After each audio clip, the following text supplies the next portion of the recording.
जय हिंद, जय भारत।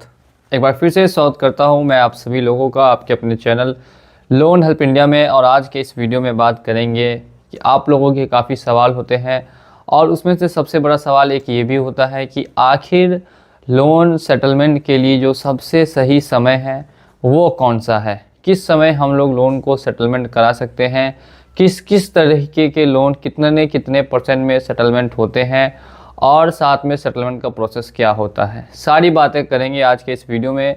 तो वीडियो को आप लोगों को लास्ट तक वॉच करना है और साथ ही साथ में अगर चैनल पे आप लोग नए आए हैं तो चैनल को सब्सक्राइब करके बेल आइकन को प्रेस कर देना है। देखिए, सबसे पहली जो आप लोगों की डाउट रहती है वो ये रहती है कि हमारा सेटलमेंट कब हो सकता है। तो मैं काफ़ी वीडियोज़ में बता चुका हूँ, 3 महीने डिफ़ॉल्ट होने के बाद आप सेटलमेंट कभी भी करा सकते हैं। और इसके बाद दूसरा सवाल है कि हम लोग कितने दिन तक सेटलमेंट के लिए एलिजिबल हैं, कब ये ऑफ़र ख़त्म होते हैं। देखिए, ज़िंदगी में जब तक आपका लोन आपने क्लोज़ नहीं कराया है तब तक आप सेटलमेंट के लिए एलिजिबल है, तब तक आप सेटलमेंट करा सकते हैं। अब नेक्स्ट हम लोग बात करते हैं, 3 तरीके के ज़्यादातर लोगों ने लोन लिए होते हैं। सबसे पहला होता है बैंक से लिया हुआ पर्सनल लोन, दूसरा होता है क्रेडिट कार्ड जो कि ऑनलाइन लिया हो या फिर किसी भी बैंक से लिया हो, और तीसरा होता है ऑनलाइन NBFC से लिया हुआ लोन। ये 3 तरीके के लोन ज़्यादातर लोगों के पास होते हैं। ऑनलाइन NBFC में बात करें तो क्रेडिट बी, एम पॉकेट, नावी, किस, रिंग, इस तरीके की एप्लीकेशन से। और बैंक में बात करें तो HDFC, SBI, axis, bank of Baroda, Punjab national bank, इस तरीके की बैंक से पर्सनल लोन लिया रहता है। अब इसके अलावा क्रेडिट कार्ड तो RBL बैंक, बजाज का भी क्रेडिट कार्ड आता है।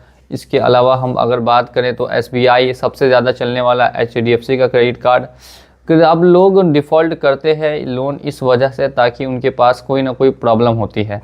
प्रॉब्लम से कहने का मतलब है कि पैसों की तंगी की वजह से लोन डिफ़ॉल्ट हो जाता है। कोई करना नहीं चाहता लेकिन फिर भी वो लोन डिफ़ॉल्ट हो जाता है।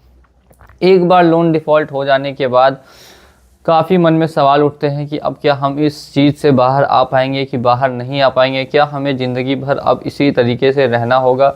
तो दोस्तों, ऐसा बिल्कुल भी नहीं है। अगर आप ऐसा पहले सोचते थे या सोचते हैं तो अगर आप मेरी वीडियोस को लगातार देखेंगे तो आपको समझ में आएगा कि ऐसी कोई चीज़ नहीं होती। आपको लगातार लोन के दलदल में नहीं फंसे रहना होगा, आप एक न एक दिन इससे बाहर आ ही जाएंगे। तो आने के लिए इसमें एक प्रोसेस होता है सेटलमेंट का। तो सेटलमेंट का प्रोसेस कब से कब होगा, अभी देख सकते हैं जनवरी चल रहा है 2025। तो क्या जनवरी में या फरवरी में या मार्च में कब सेटलमेंट कराना सही रहेगा। काफ़ी लोग ये मुझसे लगातार क्वेश्चन पूछते हैं और काफ़ी लोगों के मन में डाउट है। देखिए, जनवरी, फरवरी, मार्च, इसमें से अगर सबसे ज़्यादा बात करें तो सबसे ज़्यादा जो केस क्लोज होना है वो मार्च में होना है। मार्च में क्या होता है कि फाइनेंशियल ईयर की एंडिंग होती है, ठीक है। तो फाइनेंशियल ईयर की एंडिंग होने की वजह से, मार्च क्लोजिंग होने की वजह से सभी बैंक, NBFC और क्रेडिट कार्ड डिपार्टमेंट में प्रेशर काफ़ी ज़्यादा बढ़ जाता है। उन्हें जो काम मिलता है वो भी ज़्यादा मिलता है। अब ऐसे में अगर आपका पहला कोई लोन बचा हुआ है 1 साल से, 2 साल से या 6 महीने से या 8 महीने से, तो उस प्रेशर ऑलरेडी उनके ऊपर है। और अगर उस समय आप उनको कांटेक्ट करेंगे तो वो ना इधर देखेंगे ना उधर देखेंगे, डायरेक्ट आपका जो काम है वो थोड़ा सा समय उनके पास होगा नहीं ज़्यादा, तो आपका काम ज़रूर से ज़रूर वो करा देंगे। तो वहाँ आपको ऑफ़र अच्छा से अच्छा देखने के लिए मिल सकता है। अगर ऑफ़र की बात करें तो कितने % तक में हो सकता है ये भी आप लोग ध्यान से समझिएगा। देखिए, अगर आपका 2 लाख, 4 लाख या 5 लाख का है, लंबा लोन है तो 20-30% में हो जाएगा। अगर छोटा लोन है 50,000, 60,000, 65,000 का, तो ऐसे में 30% तक पे होगा, 35% पे होगा। 2 चीज़ों पे डिपेंड करता है। पहली चीज़ है कि आपने ऑलरेडी उस बैंक का कितना EMI भरा हुआ है।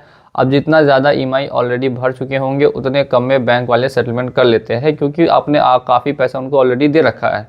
अब अगर आपने ऐसा कुछ भी नहीं किया, आपने कोई EMI वगैरह नहीं भरी है, ज़्यादा पैसा अगर बैंक को नहीं दिया है, तो बैंक भी फिर ज़्यादा नेगोशिएट नहीं करता। और मैं लोगों को ये ज़रूर बताता हूँ कि कम से कम भी आप एक EMI ज़रूर जमा कर ले। पूरी नहीं जमा कर सकते, 1 साल की अगर EMI है तो उसमें से एक EMI ज़रूर जमा करें। उसके बाद फिर सेटलमेंट के प्रोसेस के लिए आगे बढ़े। सेटलमेंट के प्रोसेस की जाँच कैसे होती है, तो इसके लिए आपको बाय ईमेल एक लेटर दिया जाता है। उस लेटर पे सारी चीज़ें और डेट वगैरह मेंशन की जाती है। आपको डेट बिल्कुल सही सही मिलानी होती है, चेक करनी होती है, अमाउंट सही सही देख के चेक करना पड़ता है कि अमाउंट और डेट अगर सही है तो उसी हिसाब से उस डेट पे उस अमाउंट को आपको पेमेंट करना है। अगर आप थोड़ा भी इधर उधर कर पाते हैं तो फिर ऐसे में प्रॉब्लम हो जाएगी और आपका जो सेटलमेंट है वो कैंसिल हो जाएगा। मैं एक एग्जांपल से समझाता हूँ। एक व्यक्ति है जिनका 36,300 में सेटलमेंट का ऑफ़र आया था।